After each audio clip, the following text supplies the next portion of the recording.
The music swelled as the bride stepped onto the marble aisle, her dress a glimmering waterfall of silk and diamonds. But no one was looking at her. They were all looking at me. I had just entered through the side gate, alone. Not because I didn't have someone, but because I was told explicitly that he wasn't welcome, that this wedding was for real family, and anyone outside that circle was considered a distraction. Before we begin, drop a comment and tell us where are you from and from which city you're watching our videos. And after watching the whole video, don't forget to tell us what would you do in this situation? Be honest, tell me in the comments below. We read every comment. Let's begin. So I walked in quietly, dressed in a simple dark blue gown with a slit-up one leg, heels clicking against the patio tile, hair slicked into a polished bun. I carried no purse, no date, just my presence. And that was enough to make the laughter start. From the right, I heard my cousin Kelsey lean into her boyfriend. She showed up alone? Oh my God. On the left, my Aunt Tabitha scoffed. Always the black sheep. Can't even buy a +1. Then came the voice that cut through everything. My father.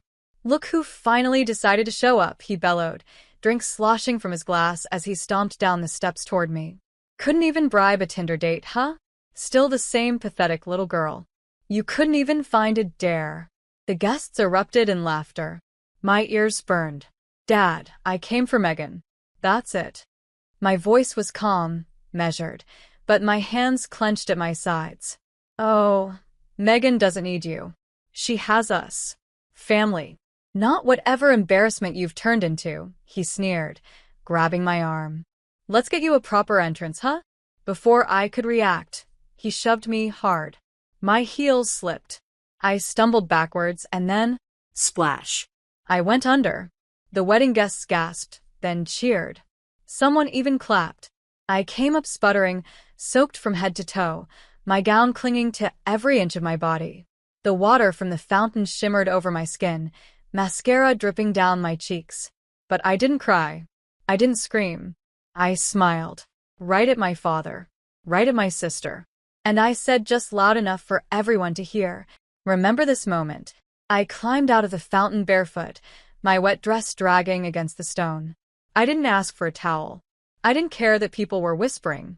My father shook his head in disgust. My sister avoided my eyes. They thought they'd humiliated me. They had no idea. Because 20 minutes later, the low hum of a luxury engine rolled into the estate driveway. And then came the black Mercedes Maybach. A man stepped out. Tall. Sharp-suited. Eyes cold as ice. Posture lethal. The driver opened the rear door. The crowd started to murmur. And then he stepped out. Nathaniel Hayes. Quiet billionaire. Media-shy CEO of a tech company that had just closed a $2.6 billion federal defense contract. He walked straight toward me, his eyes only on me. Everyone froze. Then my sister gasped, "Wait, is that?"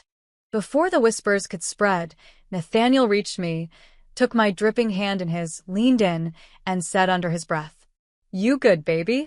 I nodded. He turned to face the entire stunned crowd, his arm now firmly around my waist. His tone was calm, but carried the weight of thunder. Is there a reason my wife was pushed into a fountain at her sister's wedding? The silence that followed was deafening. My father's face drained of color. My aunt stumbled back into her chair. And my sister? Megan's jaw trembled. "Wife," she repeated. Nathaniel held up my left hand, brushing his thumb over the diamond-studded platinum band. "Yes. Wife," he said. "We got married privately 3 weeks ago. But since you all felt she wasn't good enough to bring a date," his eyes narrowed at my father, "I figured it was time I introduced myself properly." What came next? Well, that's where things got interesting. Because that moment wasn't the end. It was the beginning. The beginning of how I tore down every wall they'd built to keep me out. How I rose, publicly, unapologetically, and made sure every one of them ate their laughter. And how the truth about my family, the lies, the betrayal, the cruelty they hid behind their pretty smiles, was dragged out into the light. Piece by brutal piece. The aftermath of my billionaire husband's arrival rippled through the wedding like a poison gas leak. The music had stopped. Megan's bouquet hung limp in her hands. Someone dropped a glass near the catering table, and the shatter echoed through the courtyard like a gunshot. I stood there drenched, clinging to Nathaniel's hand while my family stared like they'd seen a ghost. I could almost see the math working in their heads. That man her? Why? How? Megan broke first. This is a joke, she said, stepping forward in her white Vera Wang gown. You're lying. She's not married to you. She couldn't be. Nathaniel raised a brow. Would you like to see our wedding certificate? Vows were exchanged in Ojai. Vineyard. Private estate. Want me to call our lawyer? She blinked. Her mouth opened, but no words came. Dad didn't speak. His eyes darted between Nathaniel's Rolex, the car in the driveway, and the silent way the driver now stood like a statue near the hood, watching. Why the hell would he marry someone like her? My cousin Kelsey whispered too loudly. I could ask the same. Nathaniel replied coolly. Why would someone like me step into a den of snakes, pretending to celebrate love while humiliating their own blood in front of strangers? My father stepped in. Okay, enough of this. You're just some rich boy she manipulated. That's all she's ever been good at. Leeching. Faking it. Latching onto anything with value. Nathaniel stared at him. A long, eerie silence. Then he turned to me and said calmly, "Let's go home." But I didn't move. Not yet. Actually, I said, stepping forward slowly, still soaked. I think I'll stay a few more minutes. I want to see the cake. My mother tried to interject. Sweetheart, I think you should. No. I cut in, my voice calm but heavy. You made me feel like I wasn't worth being seen. You laughed when he pushed me. You all did. Nobody denied it. Nobody could. I told you to remember this moment. Because now I do. And I'll carry it with me every day of my life. I leaned closer to my father. Whatever dignity you had left in my eyes, you drowned it in that fountain. And I walked out, Nathaniel at my side, the hem of my soaked dress trailing behind me like a crown's cape. I didn't look back. But I heard the murmurs, the buzz, the panic already starting behind me. The drive back was silent, until Nathaniel spoke. Why didn't you tell me it was this bad? I stared out the window. Would you have believed me? His jaw clenched. You should have let me come with you from the beginning. They would have still found a way to humiliate me. It's not about who I'm with, Nate. It's about me.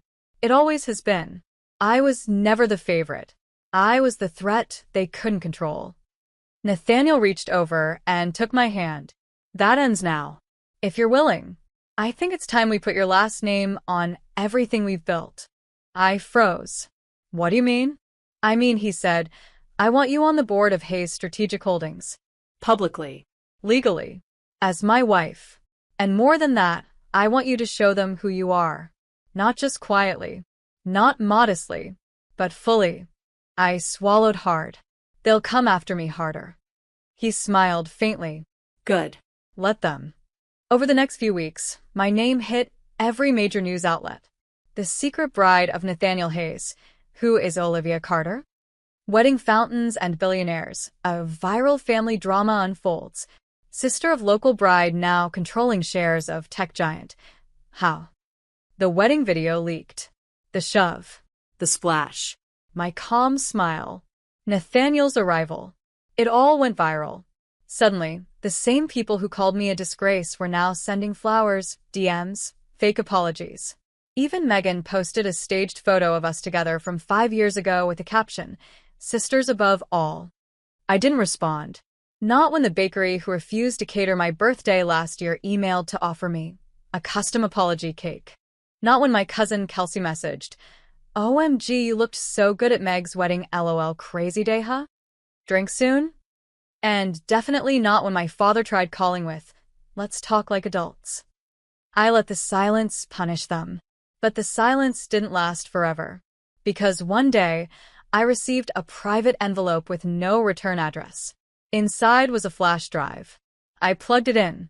And what I saw shattered everything. Security footage. My sister. Standing at a hotel bar. Laughing with Nathaniel. From 6 months ago. Her hand touched his chest. His face looked unreadable. Then she leaned in, closer than she should have. The next video, the hallway outside his hotel room. She tried to enter. He stopped her. She tried again. He blocked her firmly, sternly. He never let her in. But she didn't stop trying. The date? 2 weeks before our first official date. I closed the laptop slowly. My pulse thundered. This wasn't just humiliation now. This was something deeper. Something Megan tried to get before I had it. And now that I did, she wanted to destroy it. I didn't cry. I didn't even call Nathaniel. Not yet. I just sat back in my chair and whispered, "All right. You want war? Let's play." I didn't tell Nathaniel about the flash drive. Not immediately. I needed to understand why Megan would try to seduce the man I ended up marrying. I needed to understand how deep her obsession with control really went. So, I played the footage again. It was clear Nathaniel wasn't interested. His arms never moved. He never touched her. His mouth was tight. His shoulders stiff. But she kept leaning in, laughing like she owned the world, as if she had already decided he was hers. It made me sick. I shut the laptop and just sat there, heart thudding, trying to breathe. Megan hadn't just wanted to sabotage me. She had tried to take him, before she even knew what he'd mean to me. Before I knew. And now she was playing the victim online, pretending to be the gracious sister. Reposting stories with #FamilyFirst. The day after, I finally told Nathaniel. He listened without interruption. When I finished, he was quiet for a long time. "I should have told you," he said. "She came on strong that night, but I thought ignoring it was enough. She backed off eventually.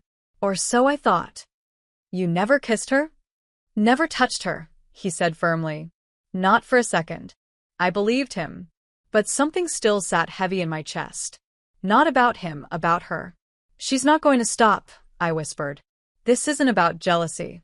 This is about her needing to be the one in charge. If she couldn't have you, she'll try to destroy what you gave me." "Then we stop playing nice," he said. "No more silence. No more ignoring. You want to take her mask off? I'll help you do it." But I didn't need his help just yet, because someone else reached out to me first. It was a message request from a woman named Emma Hartley. She wrote, "You don't know me, but I used to date a guy named Luke. He was engaged to your sister once. He told me things. I didn't believe him until I saw that fountain video." Can we talk? We met at a quiet restaurant downtown. Emma looked nervous.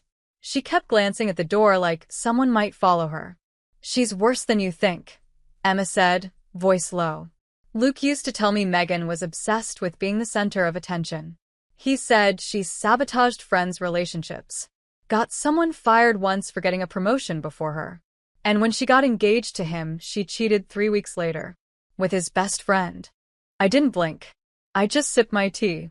"She did the same to me in college," I said. "Different man. Same pattern." Emma nodded like she'd been waiting to hear that. "She wanted me out of Luke's life. Sent fake messages from my phone to him. Claimed I was cheating. I only found out because his sister screenshotted one." "Why are you telling me this now?" She looked me dead in the eyes. "Because you're the first person she couldn't control. And I think she's planning something worse." Nathaniel and I decided not to make a public move yet. Instead, I began gathering pieces. I contacted the event planner from the wedding and asked for raw footage from their security cameras. I reached out to Megan's ex-employer. She left with a glowing farewell post, but the woman who replaced her told me Megan was caught deleting other people's work files to sabotage quarterly evaluations. I even asked one of my father's business contacts why he cut ties with the family. "She's toxic," he told me. "Your dad covers for her. Your mom turns a blind eye. But everyone knows Megan's a liability with a pretty face. I lost a contract because of her." Bit by bit, the truth came together. She wasn't a victim. She was a ticking bomb. And they all let her tick. But the final spark came when I got a call from a law firm. A lawyer named Grant Delaney wanted to speak to me. His tone was stiff but respectful. "I represent your grandmother's estate," he said. "There's a codicil to her we believe you were never told about." I blinked. She passed away 3 years ago. Yes, he said. And 6 weeks before that, she changed the beneficiary of her private property trust, comprising 3 houses and $1.3 million in assets. The beneficiary listed is you. But the paperwork was never disclosed during probate.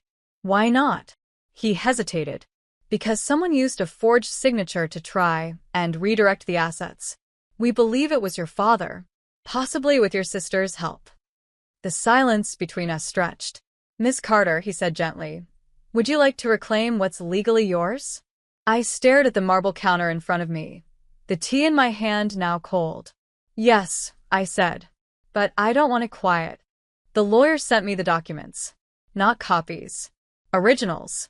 My name was there in black ink, signed in my grandmother's hand. Dated, notarized. Everything was real. Everything had been buried.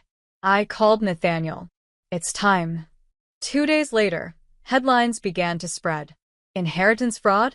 Granddaughter of Hayes CEO reclaims $1.3 million in suppressed trust. By noon, it was trending. Not because of me, but because people recognized the names in the court filing. My father's. My sister's. I didn't make a statement. I didn't need to. But I made sure the court date was open to the public. And I showed up in a fitted navy suit, hair down, heels sharp, walking hand in hand with Nathaniel as the reporters screamed my name. Inside, my father avoided my eyes. Megan didn't show up at all. Her lawyer submitted a written denial, claiming ignorance. But the judge wasn't moved. Especially when the handwriting expert showed the comparison between my grandmother's signature and the forged one. This wasn't sloppy, the expert said. It was personal. Someone practiced this. My father's face turned red. I didn't look at him. I didn't need to. I already won.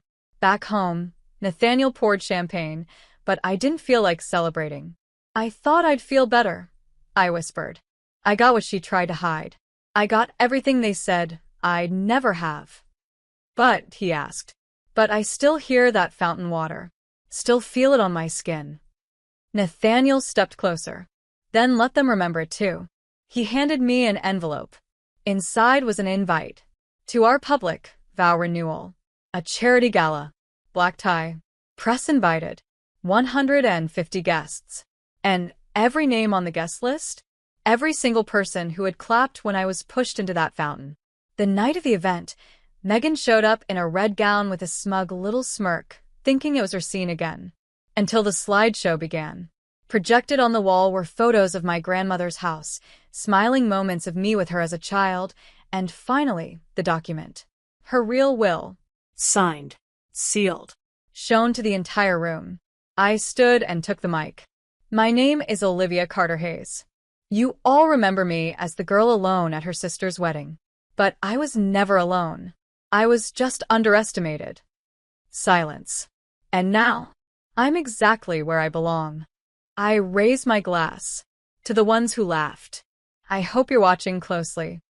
And they were, especially Megan, who stormed out before dessert. 2 days after the gala, Megan texted me. We need to talk. Alone.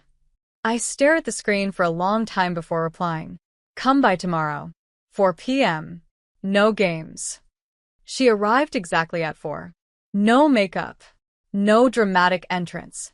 Just her, standing at the door like we hadn't been enemies our entire lives. I let her in. No words.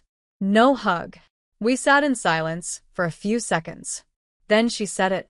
You were never supposed to win. I looked her in the eye. You mean I was never supposed to survive? She didn't deny it.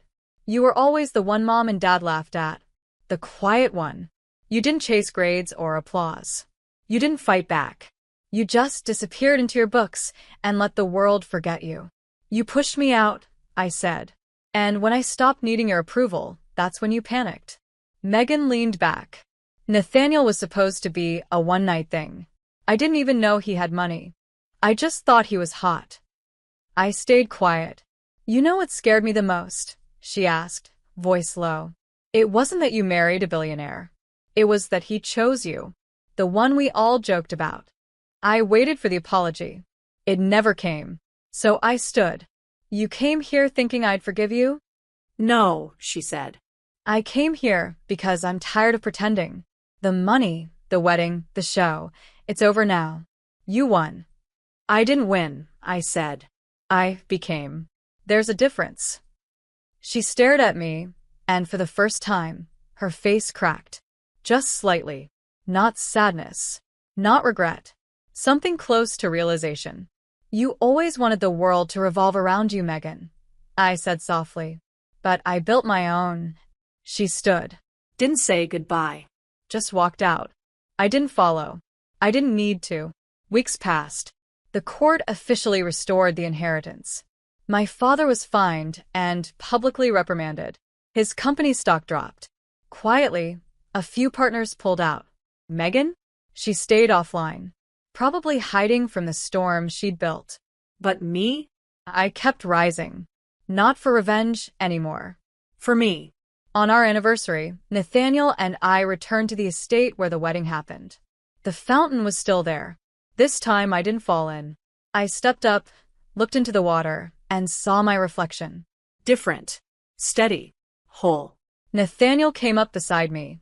Do you forgive them? No, I said. But I forgive me for letting their voices live in my head for too long. He kissed my hand, and behind us, the sun started to set. Warm, golden, endless. Just like my future.